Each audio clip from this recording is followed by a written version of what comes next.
So here I'm going to play a video, but before I do, just some context here. There's a screen capture that you can see on screen. Here are the page numbers from Google. So when you type in something on Google, obviously you have page numbers which you can go through. We used to. Right now, the limit of pages that you can view are 12. Now, last time I talked about this, around about the time or prior to Jan 6 happening, I guess it is half a decade ago now. Half a decade, I think, was about the time the TrueStream Media started talking about dead internet theory. So we've had some time pass, which was a great video if you want to check that out. The thing about it here, you have page 12. That's it, right? There's 12 pages. So it used to be 40. I used to be able to get 40 pages in. Obviously, I'm talking about a few years ago. It used to be 40 pages. You go to page 40, and then that would be the end of the search results, which, if there's 10 links on a page, would give you about 400 links in your search. There was also a number up the top. Remember, when you type something in, it'll say, 30 million results. Remember that in Google?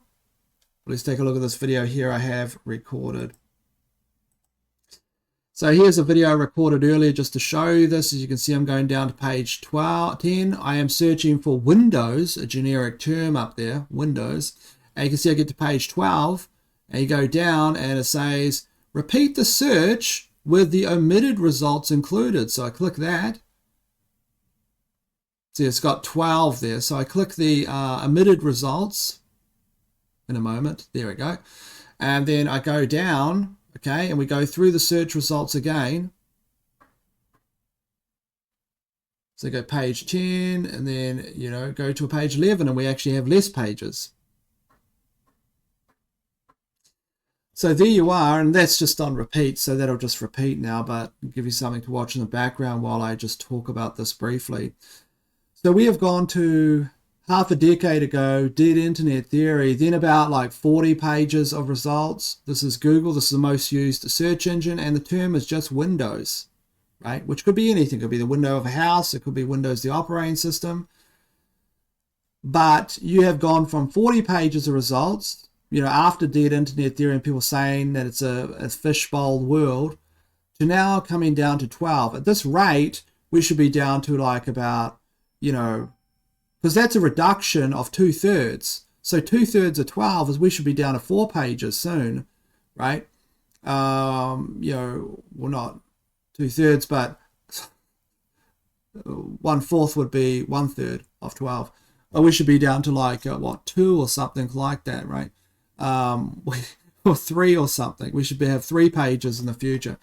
So this is consistent with the slow boiling of the frog.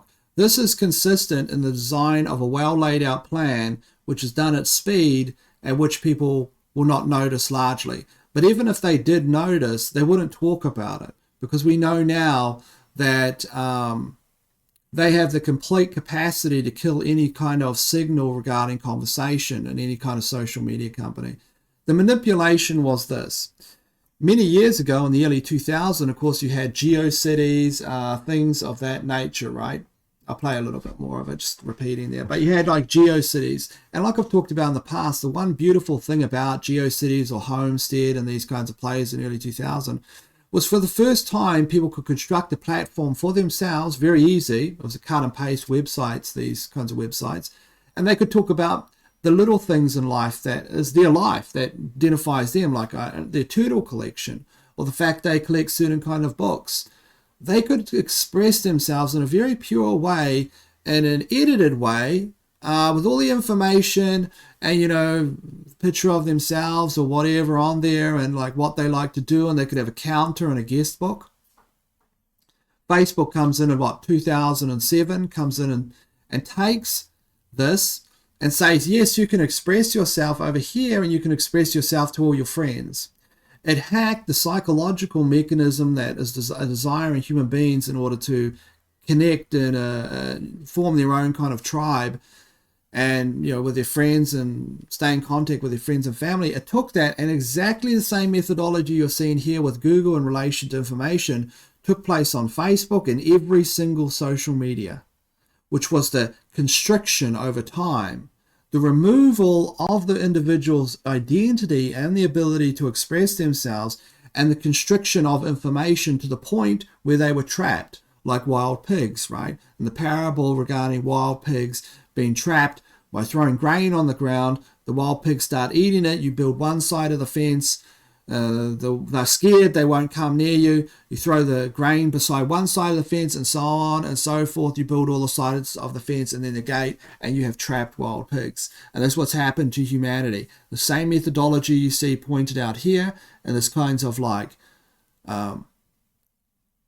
this is so dystopic that I don't know any other words, but it's just such a dystopic plan, such a diabolical plan of trapping humanity.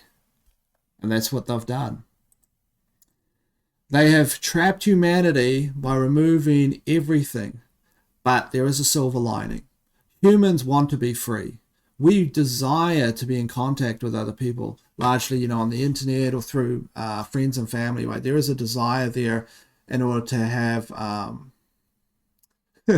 some might say as we go older, that desire starts to decay quite a bit. But then actually when you get older again, it starts to rejuvenate, because everything's in cycles, right? So there's periods of your life where you just want to go sit in a tunnel, and then there's periods of life where you want to connect again. Everything is a frequency and a wave, right? Everywhere. But the silver lining to this, okay? The silver lining for this is that humanity wants to be free, so it's going to look for free options. So we're constantly leaving and going to places where we can interact. And the search engine, it's the most powerful selling point of Google that gets all these people in the door, so Google can psyop them. Google's main idea, because it's connected to the military-industrial complex, but it's also got a business model, which is to take individuals, turn their minds into silly putty, mold their minds into a consumer that's just going to be a battery for them to extract resources from. That's basically the model. Look at the Google files when they came out, and they showed, Epstein showed this before Congress, and not Epstein, from Little St. James Island. The other Epstein, Dr. Epstein there, showed that these documents that came out basically showed that Google wants to make you feel like you're in a compressed subway train car with bodies compressed next to you. The reason why is it turns you into a consumer. When you're confused, when you're in a state, an artificial state, because there's nowhere in this world organically ever, unless you're in jail, that you would have ever been squeezed by a bunch of strangers apart from a modern city or modern types of city environments or the extensions thereof, which are a recent experiment, right? Apart from, obviously these old cities and things like that, but like the real large cities that we have today. Now, that's what they want you to make you feel like. So they want to magnify the artificial elements of your reality, because those are the ones that you respond to in the most negative way. So everything has to be artificial, because if it was organic, you would know how to respond to it, right? You would organically have been an evolved being to know how to respond to these kinds of problems. No, so you have to create these artificial constructs, create tension, magnify anxiety, magnify depression. Here's the thing for you. Seen this on Reddit the other day. Don't know if it's true. It sounds about right though, knowing what I know about tech companies. But on Instagram, this person said they had found, and the other people were testing it, that if you pretend to be sad while you're scrolling Instagram, if you pretend to cry, then what Instagram will show you is more sad videos. Now, that's because it's monitoring your face. Okay, it's taking random screenshots of your face in order to collect an emotional profile, recent emotional profile at which you can feed things to, to influence you, things to influence your behavior and choices. But instead of showing you happy videos to cheer you up, it's showing you more sad videos, if this information's correct. It's showing more sad videos. So this person said if you do this for like a few minutes, then it'll show you sad videos continuously for a while. So it's not trying to reduce your emotional state. If it has an engine that can recognize emotional states, it knows that you're sad. It's not trying to reduce your emotional state by showing you happy videos. No, it's trying to draw that out. The reason being is when you're broken, when you're depressed, you're more likely to buy products. You're more likely to click on ads in their model. Apart from the engineering, which is a psychological engineering model, at which they're trying to turn you into the being that they want you to be. Now, like I said, there's a silver lining. The silver lining to this is these places are turned into ghost towns. There's no humanity there. There's no usability. There's no GeoCity site which I can look on as someone with their turtle collection. There's no GeoCity site where I can look at, somebody saying that they're trying to become a good bowler, or I'm interested in bonsai trees. Here is my bonsai tree. There's nothing. There's nothing on this. If you actually look at this video, just jump back very quickly to this clip, I would guess if we can get to these YouTube videos here, these are the kind of YouTube videos that they're showing you, right? Look, shows you Linus Tech Tips, which is a fine channel. I mean, they talk about tech stuff, but all this is vanilla. There's nothing in it at all. Okay, here we have one, from a hater to a user. My honest Windows 11 review after 6 months. I'm guessing you say 6 months there. So he was a hater and now he's a user.